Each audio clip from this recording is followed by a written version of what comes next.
Dear ones, I am Archangel Michael. We finished another week. Today, the complete tour of Set Rayos ends. I want to remind many of you that those who haven't finished transmuting everything will be able to take another complete turn. It's not starting, it's finished transmuting and stopping.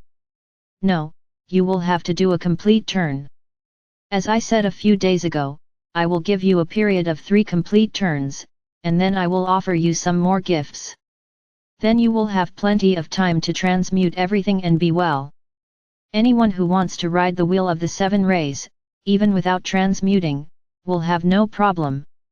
You can do it without any problem. Just experience that energy, taking over your body each day. Great! So we talk here about creation, referring to the blue ray, we talk about wisdom referring to the yellow ray, I spoke for 2 days about love. So today I would comment on the reference to Rayo Branco. The white ray is as if it were the balance. It is as if it were a small stop of analysis, of evaluation between the 7 rays. Notice that before the white, there are 3 and after the white, there are 3 more.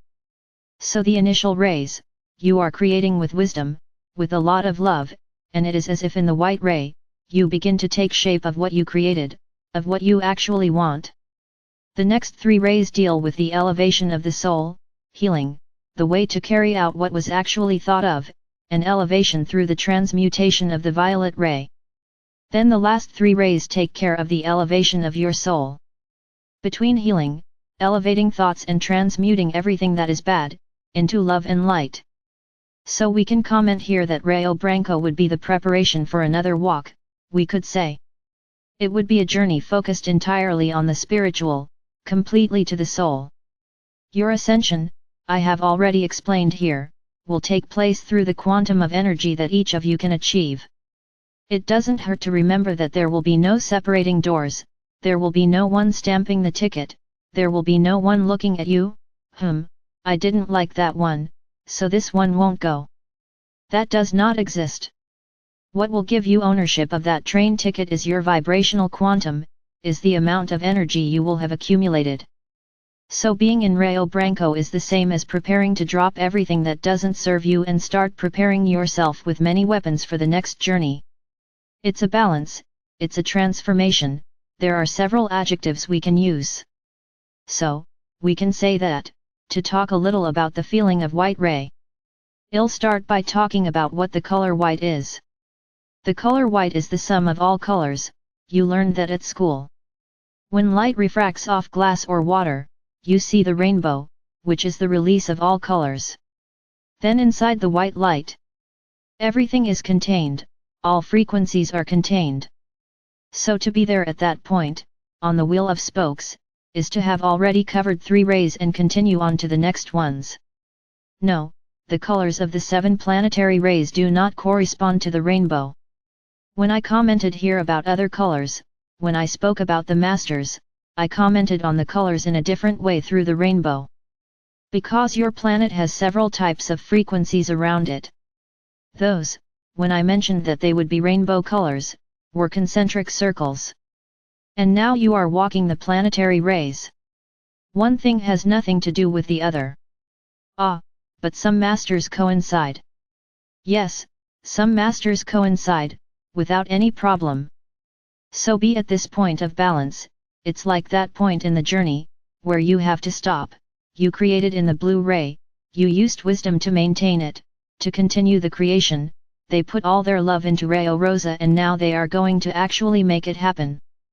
But they will make it happen, for the growth of the soul. Then it will be about making it happen through healing, energization and transmutation. So take this into your lives. Everything you plan, everything you create, always follow these steps. I plan, I create, I have wisdom in what I am creating, creating something that is good for me and for the whole. I put love into what I plan, what I want, what I create. I stop, analyze how it is working, and now I draw all the strength from what I created, for the elevation of my soul. This is how you have to think. This is valid and fits perfectly with that maxim, that everything you sow you reap. So if you are creating something that is not good for you and for the whole, when you reach the point that you will analyze what good it will do for your soul, you won't find anything. Because it wasn't something that was good for the whole. Then it will not elevate your soul. It was only good for you, so there is selfishness, and this does not elevate any soul. So everything you create, everything you plan, think about yourself, of course, but think about the whole. Because when you reach that point, where you are reaping the fruits and you will start to throw these fruits to the soul, you will have something to elevate for your soul. I want you here to realize and go back in time and start analyzing all the achievements you have had. Start observing that all the achievements you had, and which involved the whole, were much more victorious.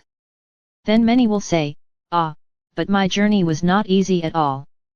I'm not taking that into account. The journey will be easy or difficult according to your beliefs. But the result is what matters. If the journey was difficult, you struggled a lot, but did you get there, and was it good for you and for the whole?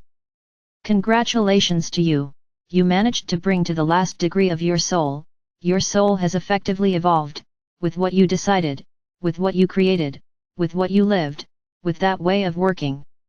Now everything you do mechanically, or just for money, for status, for display, does not elevate the soul. You have lost a good part of your lives, and you have reached the point of the white ray and will have nothing to take to the other rays, metaphorically speaking. Always remember the 7 rays.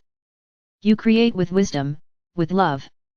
Then you take that break, reap the fruits of what you created. And if it was good for you and for the whole, the journey continues towards healing, energizing, and transmuting what was not totally good. But that took some quantum of evolution for his soul. Now if you haven't thought about the whole, you stop there, you don't go any further. So this is how, my brothers, you evolve. There is no evolution, thinking only about yourself. So when many here are worried, what is my life mission, what should I do to evolve? Everything that makes your heart happy. What's the point? You have a wonderful job, in a financial sense, but every day you leave home and feel devastated about having to go to work? What are you doing with your life?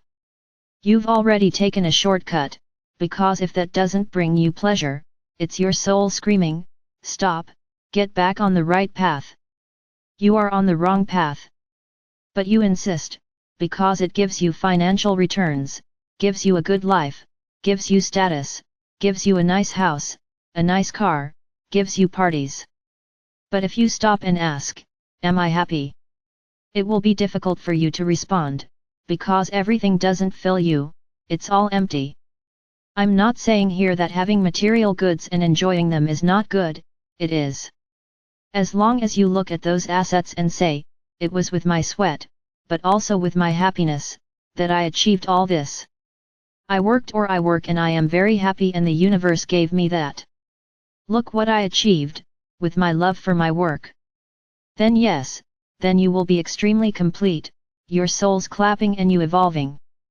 Now look at all that and say, "Wow, I got it all, yes, but at the expense of my health, at the expense of depression, at the expense of various problems I have in my body, because I'm not satisfied with what I was doing." So what was the moral of the story?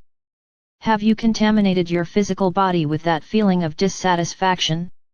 You got everything you wanted, the house, the car, status, parties, interested friends, who we can't call friends.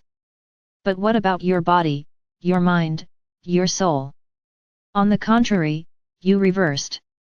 Because for your soul, you didn't leave the place and you still managed several illnesses in parallel. So what was the point of so much money, so much status, so many false friends? Have you always thought like this, "I want to have everything"? The soul be damned, the body even less so, you never cared. And then what happens? Many people work their whole lives and then when they get what they always wanted, financially speaking, disease comes and they die. They don't live at all. What was the point, what was the use of so much effort, to have so much money, if happiness never lived in your heart? So keep asking yourself, what is my mission in life? I would like you to ask this question today, what is my mission in life today? Of course you can dream. I'm not saying here that you stop dreaming. Create with love, but always think about yourself and the whole. And that dream, as if by magic, happens. Because you didn't just think about yourself. Think out loud, draw what you want. Show the universe at the moment you are drawing what you want, put your love there. Here universe, look at the house I want it like this, like this, like this, like this. And put all the prerequisites you want. But at the same time, say, universe, I'm going to have this very big house, so I'm going to be able to employ a lot of people, so that they have a job, but an honest job, so that they have food on the table.